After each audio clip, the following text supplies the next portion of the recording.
We were discussing last time the elements of a true sacrifice.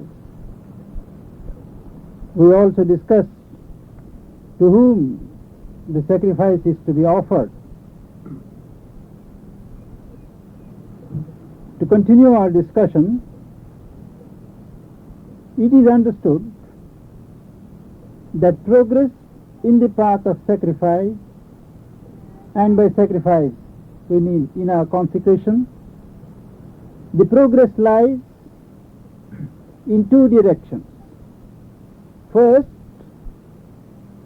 growth in our nature of something that corresponds in however small a measure to the ideal which we seek, and the revelation or the experience of the divine in our inner experience. How far our nature is progressing is to be determined by each individual.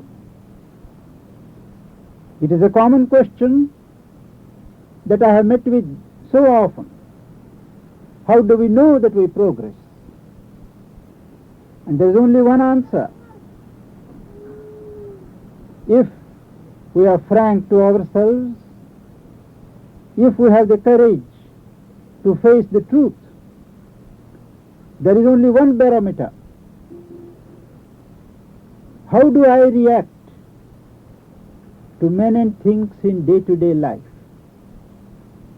Is my reaction to events, to happenings, to people the same as it was before I took up yoga?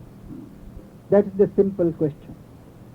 If I react to anger, to jealousy on the part of one whom I meet with the same vibrations, vibrations of resentment, vibrations of anger, then certainly I am no better than he is. If, on the other hand, I feel a certain control, I do not respond to his vibrations, but can detach myself and keep myself unaffected, that is one step gained. It is in this way, in our reactions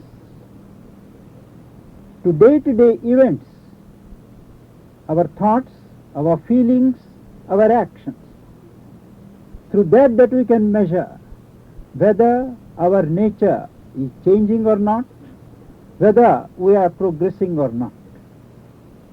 The second part is our experience of the divine.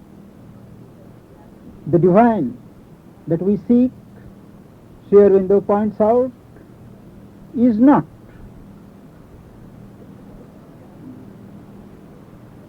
a monolithic reality. It is an infinite. It is multitudinous in its manifestations. And the seeker of the integral reality has to keep himself open to an integral revelation. The revelation may come in one form or more forms, simultaneously or successively. But the most important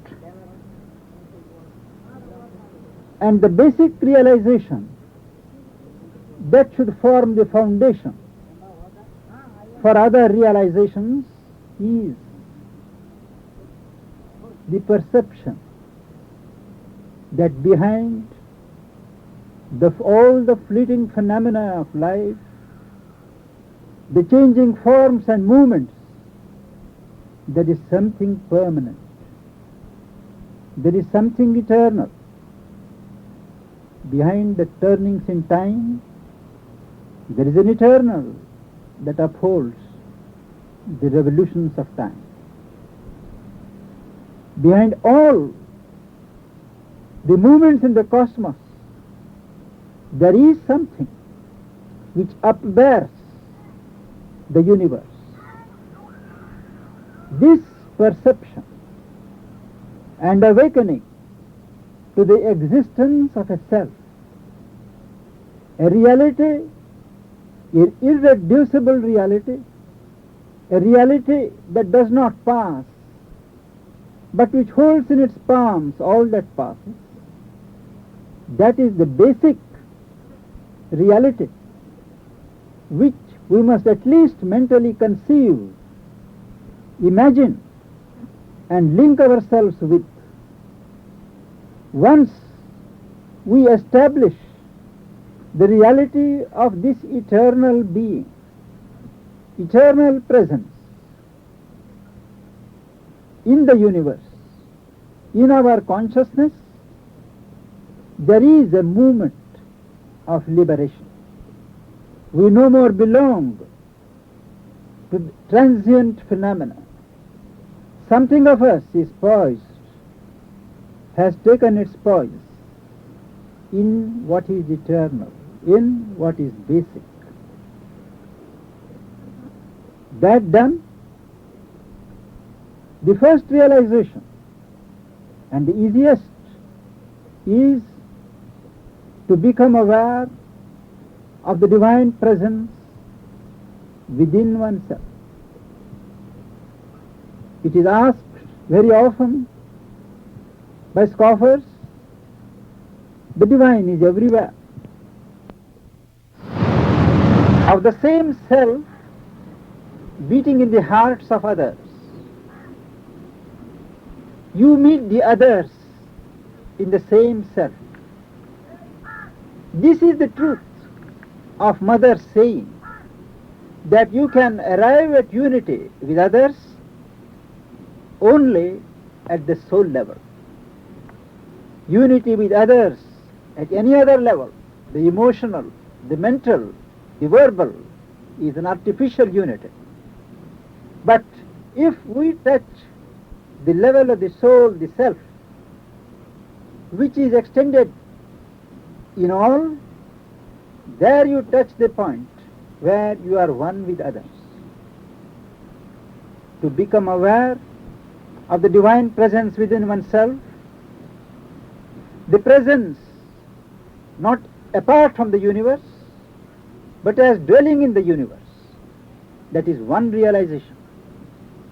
The second, particularly for those who are very extrovert, outward given in their makeup, is the perception of the divine in others, outside themselves, in the world, in any form.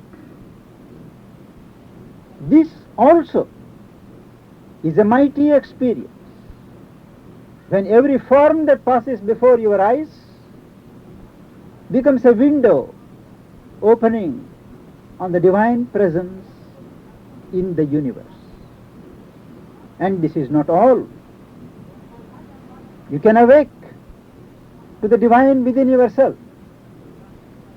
You can be aware and respond to the divine outside yourself in the universe. But there is also a third realization which is open to the individual, which may very well press upon the seeker.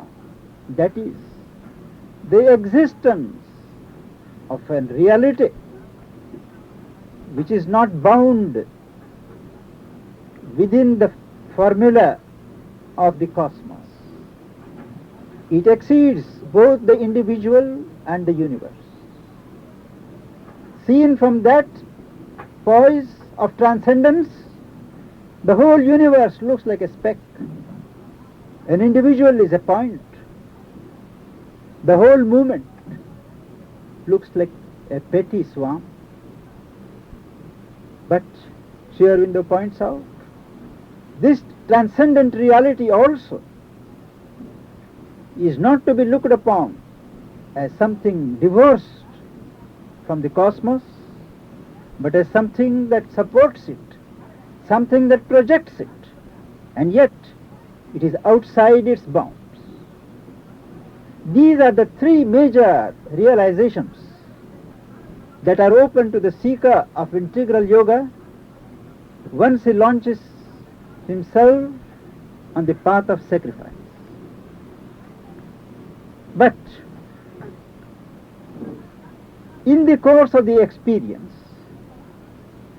there are again gradations. There are again lines of experience of the divinity. On one line, you are conscious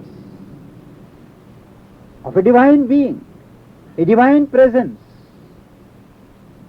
in yourself, around you in the universe, which is not affected, which is eternal, which is ineffable, which is irreducible. But at the same time, you see that in the universe, things are subject to time, things are subject to limitation, things are not permanent, things are passing. There is a constant movement,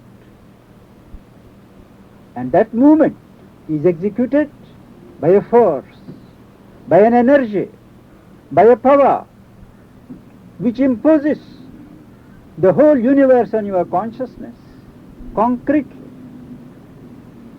This some of the thinkers and the seers have called the power of Maya, of erecting a whole universe of appearances, of forms and names on the pure being of Brahman. So the appearance, in appearance, and in a concrete way, the experience impinges upon some where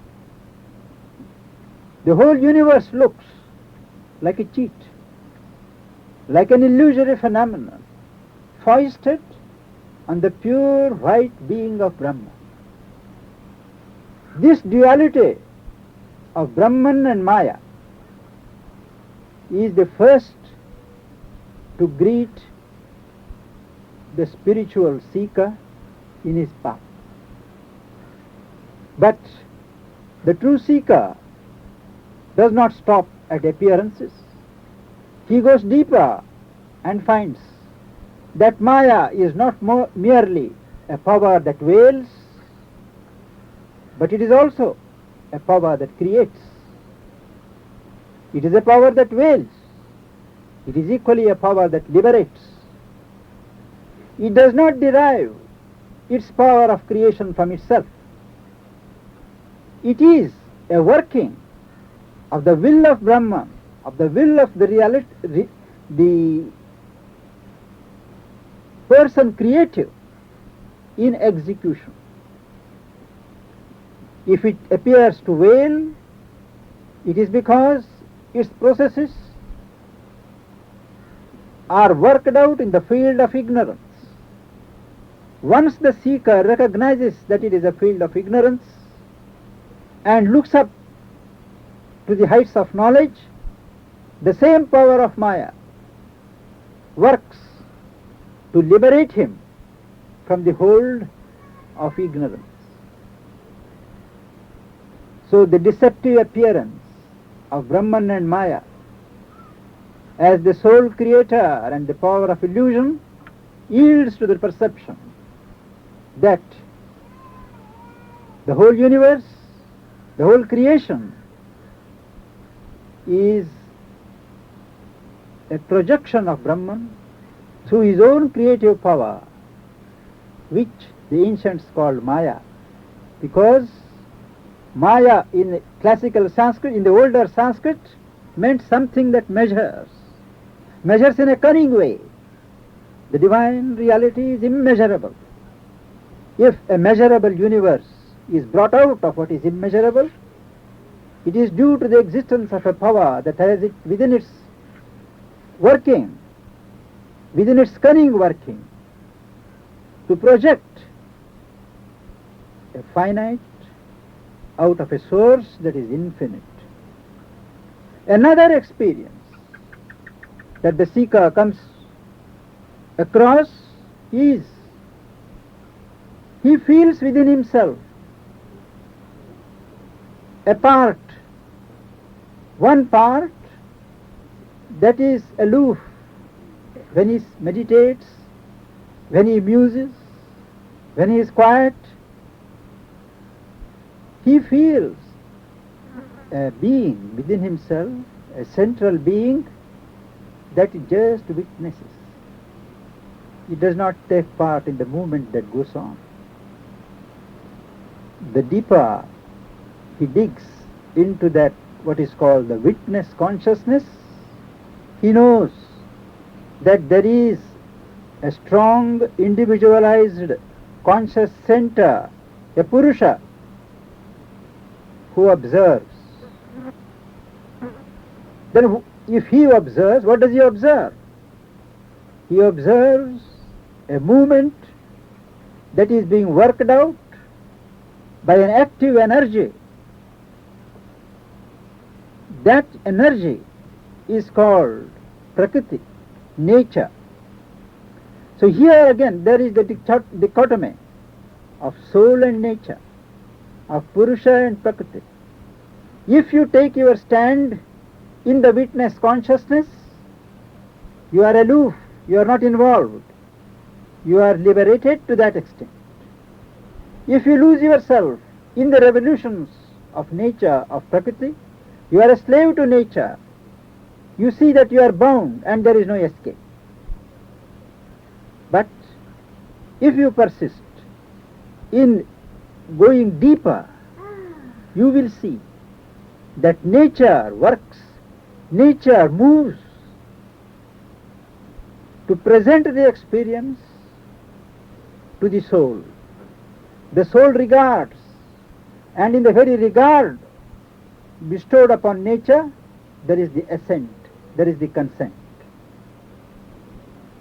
Once you arrive at this perception, it is easy to step from this poise of slavery to the poise of the master of nature by identifying yourself with the witness soul, which reveals itself to be a master soul. At another level, it is possible to impose your will on nature. This is the second experience or realization, the Purusha and the Prakriti, in soul and nature. Third comes at a much later stage, is the consciousness of a divine soul within yourself, the divine Godhead seated in your being, governing the whole manifestation,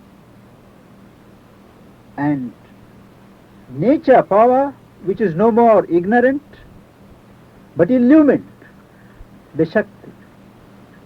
And the Shakti reveals itself to be none else but the active conscious force of the Godhead, the Ishvara and the Shakti.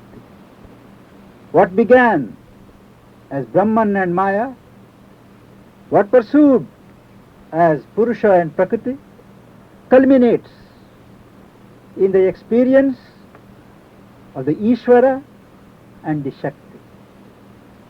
As in the experience of Purusha and Prakriti, it is possible for the seeker to dwell more in one poise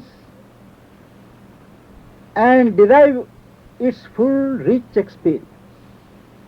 There have been seers who have dwelt more in the poise of Ishvara and looked upon the Shakti, the creative puissance, as something subordinate, and have developed philosophies accordingly. There have been equally other seers who have taken their stand on the pedestal of the Shakti, the puissance, and have regarded the Lord as a passive witness, as in effect, though not in theory, subordinate to the Shakti. Now these three reflect a fundamental principle in creation, the principle of polarity. The divine reality is indeed one, unique, alone, when it is by itself. But when it chooses to manifest, when it chooses to bring out something within itself, it takes a double position, a biune position, which in the Indian tradition has been expressively called the male and the female principles. He and she. At all levels of creation, this dual principle is there, whether it is patent or latent. And even in spiritual life, this principle of duality comes into operation at the level of manifestation. There has been a good deal of misunderstanding on the subject, particularly in the western quarters. I have seen scores of letters, read scores of books, talked to so many people who are under the delusion that every spiritual seeker must have a Shakti to arrive at fulfillment. This is an error, and thrice an error. A Shakti, a creative puissance, an instrument is required only when the stage for manifestation arrives. And that stage for the manifestation of the divine glory is far, far off for 99% of the seekers. One has to first develop the consciousness. One has to traverse the long way before one is in a position of something to manifest. Till one arrives at a radical conversion of consciousness, if one believes that one has something to manifest, it is sheer egoism. Egoity is not true. There is no necessity of either a Shakti or a Radha for a seeker. And there is another truth, another occult truth, which everyone must remember, that in every individual, whether he is a man or a woman, this principle of polarity is instinct. In each man, there is a part that is feminine. In each woman, there is a part that is masculine. It is possible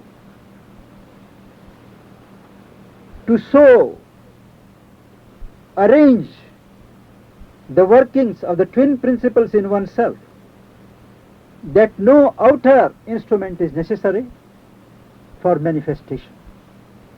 This point also must be borne in mind. Once the seeker is open to these varied experiences, to these varied revelations of the divine, he ceases to be narrow-minded. He can only smile at the charges of polytheism, monotheism by missionaries and propagators of philosophies and religions. All are true. But in a certain line of experience, the uniqueness, the oneness of God is preponderant. At another level, the same one manifests himself in a myriad figures, in a myriad forms, allows himself to be approached through so many godheads. That also is true. The divine manifests himself not merely through so many gods and goddesses, through so many deities, but through all the million forms that are on the move that are not even on the move in the universe. And an awakened seeker, an awakened yogin, regards the divine in the smallest plant, in the smallest insect.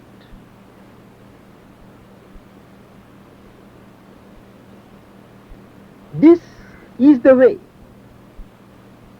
And the goal, the result, is union with the divine, which again can be of diverse kinds. The one kind of union which is most common to spiritual experience is union in the deepest self with the divine by identity. I reach my soul level, the self, and from there identify myself with the reality that is divine. That is, in a sense, I am united with the divine. This is called union by identity. It is attainment. There is another kind of realization, that is, the whole of my being, not only the core, it dwells in its consciousness, in the larger consciousness of the divine. It always feels the divine presence close, near. In a way, it dwells in the world of the divine. This indwelling in the realm of the divine is another type of realization, another type of union. The first one, of identity, is common in the way of knowledge. One of living, of dwelling close to the divine, breathing his air, is common in the way of love. But there is a third, by training, by discipline, by repeated consecration and orientation, the human nature grows and puts on the higher nature, the nature of the divine. It bears resemblance. It has the same vibrations, same character as the divine nature. This is called similarity of likeness of nature. This is the rapid result of the yoga of works sincerely pursued. Thus, with all these realizations to be worked out, with all these types of unions to be effected, it goes without saying that it is not one part of the individual that progresses, that merges in the divine, but there is an ascent of the whole being towards the divine.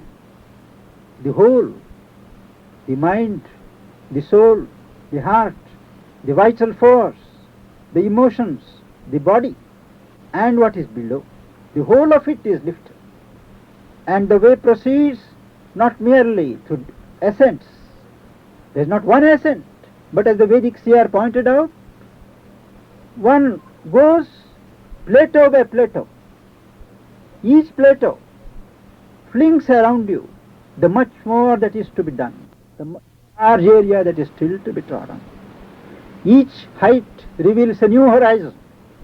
There are peaks after peaks that have to be ascended. But this is not a one-way traffic.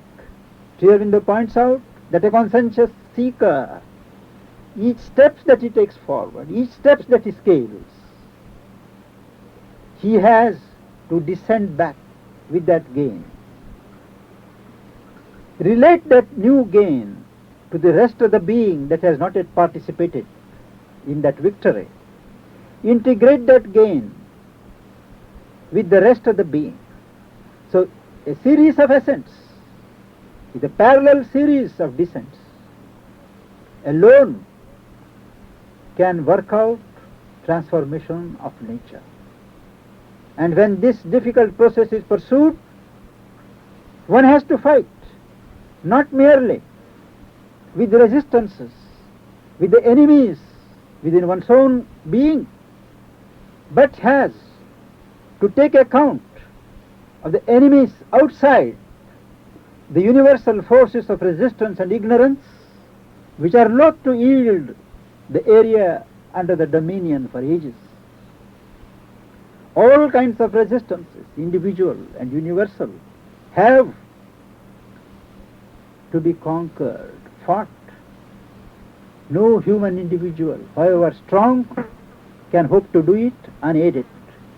And that is where the call of surrender, one surrenders oneself to the higher yoga force, the divine mother force that is active, that oversees the whole spiritual endeavor of man, and delivers oneself into her hand. And the link, the effective link between the individual here and the divine power, the divine Shakti that works from above, is in the emergence of what is called the psychic being within oneself. Loosely, it is called the soul in philosophy. There is a great deal of difference between what is called soul and the psychic, but that we shall take for another subject, another day. But with the emergence of the psychic being from behind the veil, half the battle is won. Because the divine obtains a strong foothold to function in external nature, to obviate the difficulties posed by the lower nature. Till then, the ascent of the mind, the ascent of the vital, all these are necessary. But once the psychic being emerges in the front, a strong foothold is gained, and the path becomes rapid.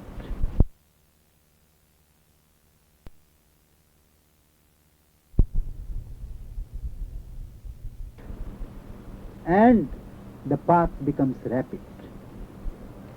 Speaking of the psychic being, here is a question. Sri Aurobindo says, the mental Purusha is witness, but not controller and lord of nature.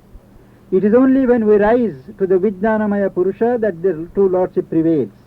Is the psychic a witness consciousness or a true lord of nature or something else? Well, it is a very intelligent question. The psychic is not the lord of nature. Psychic is a presence. It acts, it guides when it is consulted. Otherwise it stays as a witness. It may prompt to a nature which is accustomed to be guided by by the psychic. Even when he does not seek its guidance, it may prompt from behind. But if its promptings are ignored once, twice, thrice, thereafter it falls silent. The psychic is not normally an active element that imposes itself. It is a silent presence of the divine which responds to our call. It also depends upon the development of the psychic element. There is the psychic essence, the psychic element, the psychic entity, the psychic being. These are various stages of the growth of the psychic presence. When the psychic is a fully developed personality and a being, that is a different question. But among most of the seekers, the psychic is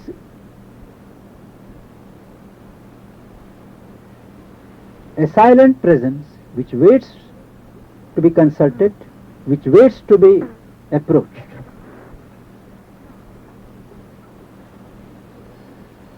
Due to the pressure of its instruments, the psychic often must submit to mistakes of action. Well, you would have known by now, after what I have said, that the psychic does not impose itself. It may put out its guidance, which is immediately seized upon by the hungering vital by the interested ego and perverted. Even then, the psychic warns with a sense of uneasiness in the pit of the stomach, in the center of the heart, some unexplained uneasiness. But if ignored, it again withdraws.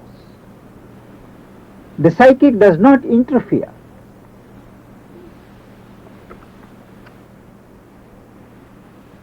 Psychic is not the truth consciousness. It is, you may say, a delegate in evolution of the truth being above. It is a growing presence, growing in the rounds of evolution, adding to its stature day by day. That is what is called, the psychic being in evolution is called the soul.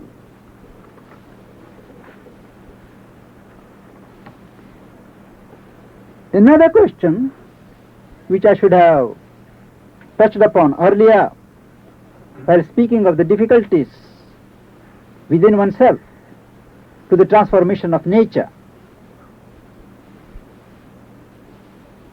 There is a good deal of misunderstanding among psychologists dating from the days of Jung, Adler, and their Indian followers, that it is wrong to suppress movements like sex, that it upsets the system, it throws one into unnatural movements and impedes natural development of the soul. That it is only a half-truth. Suppression of sex is wrong only, is harmful only if there is a physical suppression but a mental indulgence. Cessation from the physical act of sex itself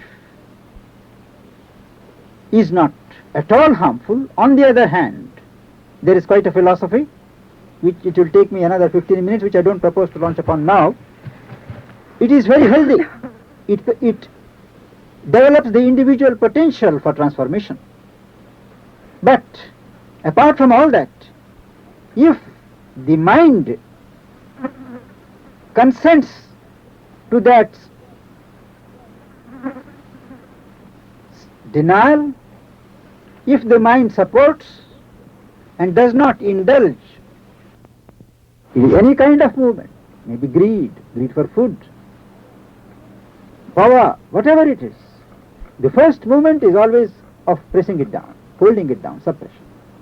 Once one gets a sufficient control by suppression, then the question of rejection becomes very easy. Rejection is the aim. Rejection is 3/4 of the path in this context, but one necessarily starts with suppression. Before ending, instead of the usual anecdote, I have thought it fit to read out one or two papers which I think reflect some kind of spiritual revolution on the part of the individual who has written it. It had a great impact on the persons who heard it, and it occurred to me when I was reading them to Mother that I should share them with you all, my dear friends. Necessarily, no names are revealed, no clues are given, but it concerns a young, talented seeker, less than 30, who has who arrived here in pursuit of his quest under mysterious circumstances, and who wrote to Mother that he wished very much to converse with her, to write to her, but that his head was so full of so many things, thoughts, currents, that he could not express himself. He asked Mother, perhaps if you ask me a question, I could express myself. I didn't seriously expect Mother to take note of this question. But when she was listening to the letter, she suddenly opened her eyes and she said, take down the question. I was very pleasantly surprised. I took down the question, gave it to the individual. Naturally, he was happy. And almost the next day he was back with his reply, which I would like to read to you.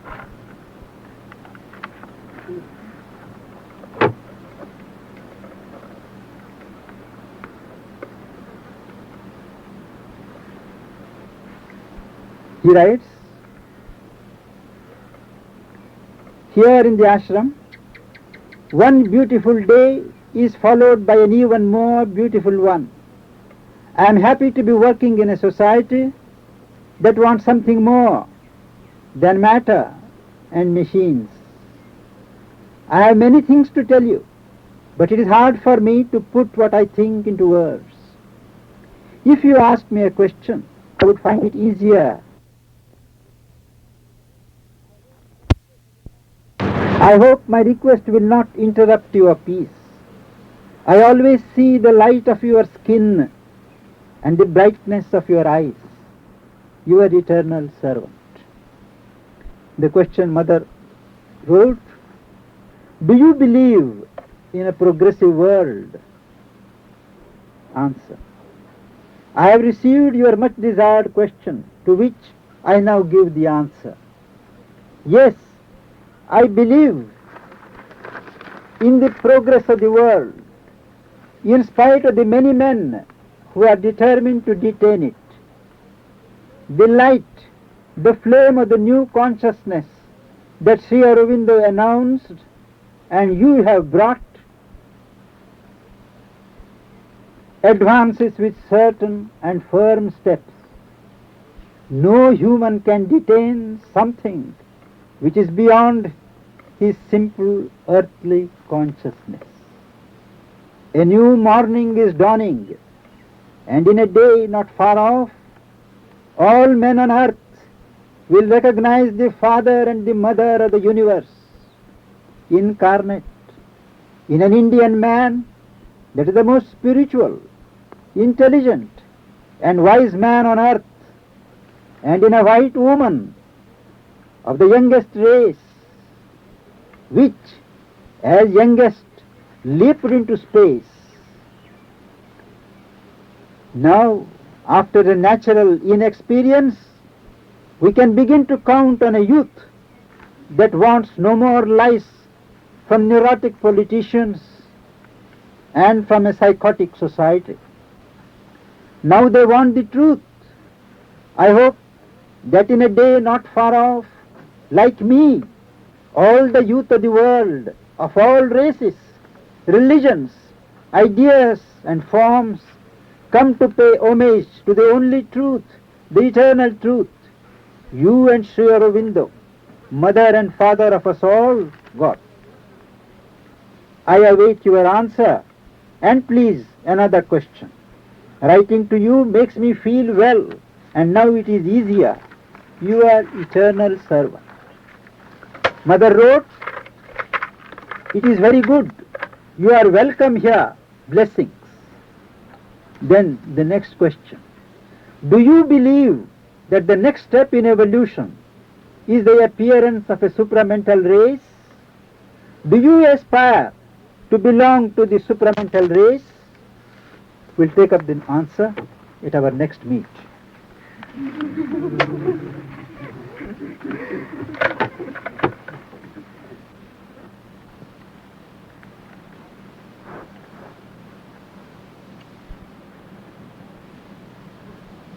Before